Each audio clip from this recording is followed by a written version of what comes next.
What it do, YouTube? It's your boy, yo. Now come back to y'all with another Tex Nation fan talk. Y'all already know what time it is. Today, we're going to be going over the preview to the Texans versus Chicago Bears Week 14 matchup. If you enjoyed this video, go ahead and smash the like. Let's try to get this video to 50 likes. And if you're new here, NFL fan, Texans fan, exclusively go ahead and drop the sub. I'm trying to deliver Houston Texans content on the weekly like I used to do on my old channel. This is the new AONOA 2.0 channel. So if you're new here and you already used to be on my old channel, go ahead and drop this up. It's the only thing free in life. Let's go ahead and drop it to y'all. Texans are 4-8 right now. The Chicago Bears are 5-7.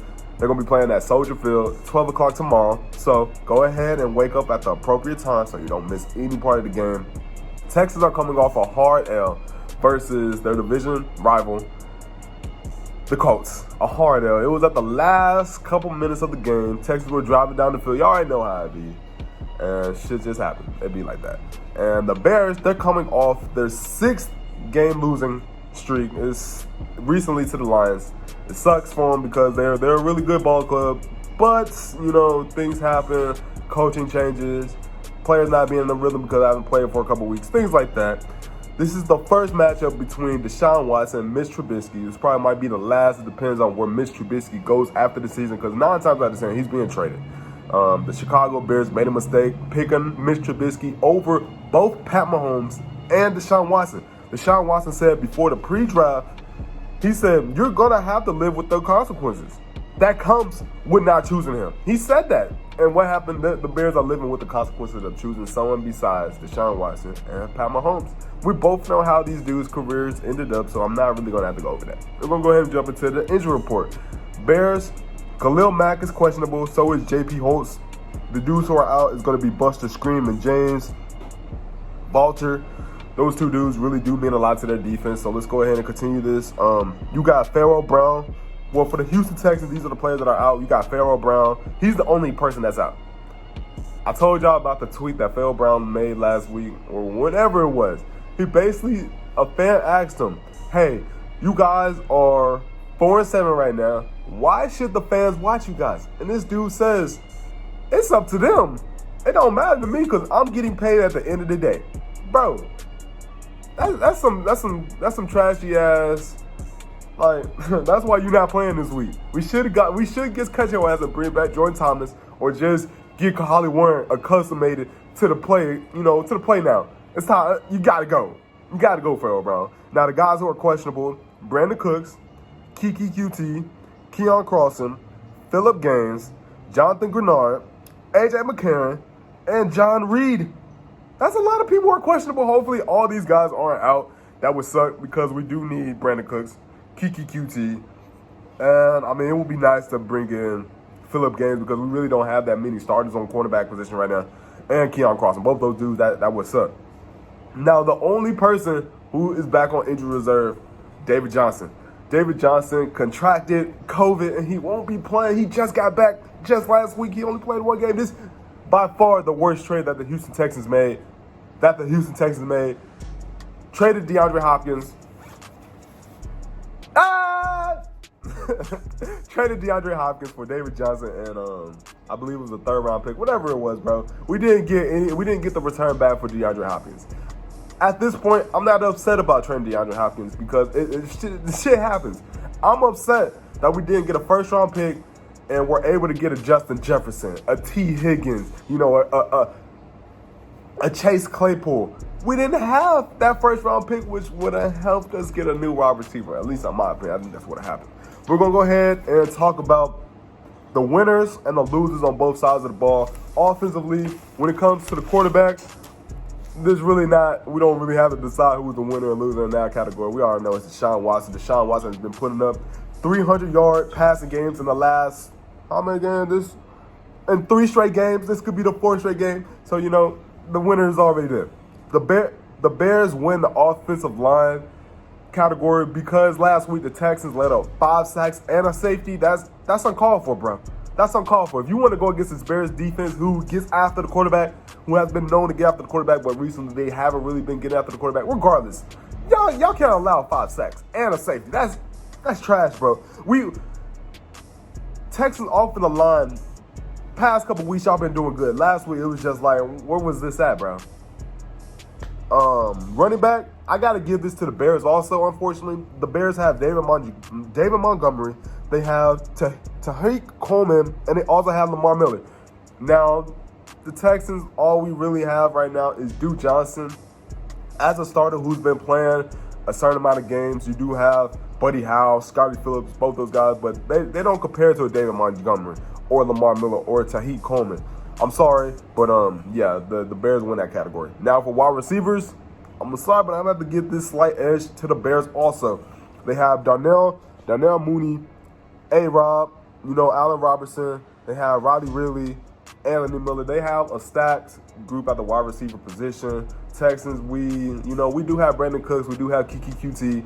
We do have Chad Henderson. But none of these guys are going to compare be in the same category as an A-Rob, Roddy Ridley, For the tight end category, this is kind of a close one. I'm giving it to the Houston Texans. They do have Darren Feld, do have Jordan Akins. Both those guys can be Deshaun Watson's favorite target in the game, depending on how Tim Kelly wants to scheme up things. I said it was close because Jimmy Graham is a beast, bro. Jimmy Graham this year has been making his noise felt, but it hasn't been the New Orleans Saints Jimmy Graham or the Seahawks Jimmy Graham. This is, Jimmy Graham's up in his age, up in his career, so it's not the same type of player. But I'm going to go ahead and give this slight edge to the Houston Texans only because Deshaun Watson in these past 3 games has been lighting it up on teams to the New England Patriots, the Colts, and the Lions. Deshaun Watson, I think, can continue his air attack, but this Chicago Bears defense, secondary especially, is very hard. It's very hard to pass on and do anything on. So I would like to see what Deshaun Watson can do versus this team. Now we're going to talk about defensively. This one is a little bit different. D-line, I'm going to give this to Chicago. Besides J.J. Watt, no one else is really generating pressure on the Houston Texans. After defensive line, maybe a Charles Omenihu, but still, it's not the same like the Chicago defense. Linebackers, I'm going to have to give this to the Chicago Bears again. Khalil Mack, Roquan Smith, Robert Quinn, Danny Trevathan, these dudes have a stacked linebacking group. It's going to be hard. It's going to be hard running against this team, and it's going to be hard for our slot receivers to just go in the middle, I'm going to like to see what Tim Kelly does to scheme our players, our wide receivers open because, like I said, man, it's going to be tough. Cornerbacks, once again, to the Chicago Bears. Kyle Fuller, Jalen Johnson. They have some nice cornerbacks. No burst of screen this week. You're not going to compare the Chicago Bears secondary to the Texans, who have Phillip Gaines, a dude who lets up a touchdown or two every week, and Vernon Hargreaves. Come on now. We just aren't going to do that. And for the safety, you got to go to Chicago Bears. Once again, I'm sorry. This Bears defense is really hard to play against. Eddie Jackson, he's a premier safety, along with Tashawn Gibson. He's playing at the safety position too. He knows the Houston Texans and know what we like to do. So best believe he's going to be jumping some routes and he may get an interception. I can see Deshaun Gibson getting an interception. Now, who wins this category? I mean, we really don't have to say it. It's the Chicago Bears. They have a really good defense. So it's going to be a good defense versus a very good offense. I'm going to like to see how this one plays out. Now, the keys to victory for the Houston Texans: 1, get the ball out of Deshaun Watson's hands quickly, because I think they will try to dial out more pressures. You have Chuck Pagano, an old Indianapolis Colts defensive coordinator, head coach, whatever you want to call him. He's going to know how to get after Deshaun Watson. Well, not to the fullest, but we're going to see what he can do.